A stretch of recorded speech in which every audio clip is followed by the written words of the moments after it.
campaign giving you anything of value, whether it be money or information on your opponent, the right answer is no. And I've been consistent about that. I think Christopher Wray's statement is the correct statement. And I'm hoping some of my Democratic colleagues will take more seriously the fact that Christopher Steele was a foreign agent paid for by the Democratic Party to gather dirt on Trump, document unverified, used to get a warrant. That's why I'm so upset about that. Foreign influence in our elections is growing, not lessening, and we don't want to send a signal to encourage it. So that's why I think looking at the FISA process regarding the Steele dossier is important. What are the implications of hearing the President of the United States saying it's okay to accept foreign dirt from about an opponent? Yeah, I think it's a mistake. I think it's a mistake of law. I don't want to send a signal to encourage this. And I hope my Democrat colleagues will be equally offended by the fact that this actually did happen in 2016, where a foreign agent was paid for by a political party to gather opposition research. All those things are wrong. Should there be legislation to make it expressly outlawed in this country? I think it already is, but I'm willing to make it clear if we need to. The president also suggested that you guys, members of Congress, would do the exact same thing by accepting foreign information. Well, I can only speak for myself. I've never had a government come up to me and say, hey, I'd like to help you in your campaign. The answer is no. It's got to be no. I mean, the likelihood of foreign interference is growing, not lessening.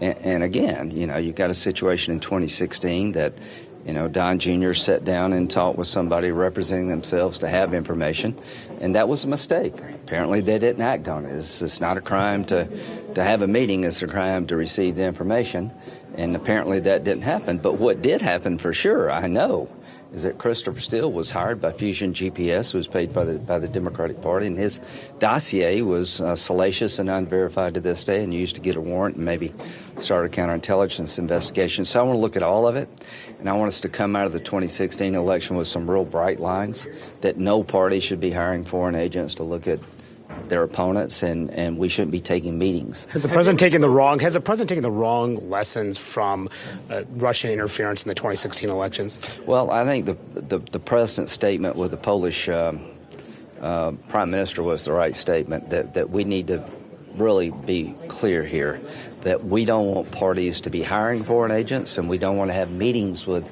representatives of foreign governments trying to help one campaign over the other. Have you spoken with the president about this in the past? Yeah. And what did he say?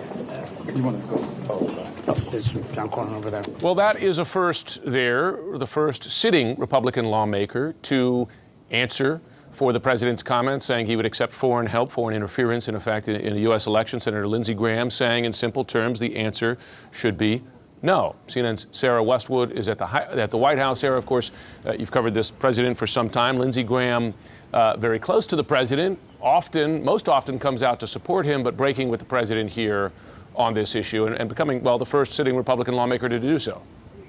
That's right, Jim. Senator Graham is a national security hawk, and really what we are talking about is a national security issue. Not only is it against election law to accept something of value like opposition research from a foreign national, but what the president is talking about really becomes an issue of election interference and of national security. Senator Lindsey Graham joining a chorus of Democrats who have been criticizing the president for his sort of remarkable admission that he would be open to accepting intelligence from a foreign national. The president said that he believes his own FBI director is wrong when it comes to the FBI director's prescription that if a foreign national does approach a candidate, that candidate should alert the FBI. Let's take a listen to what the president did actually say.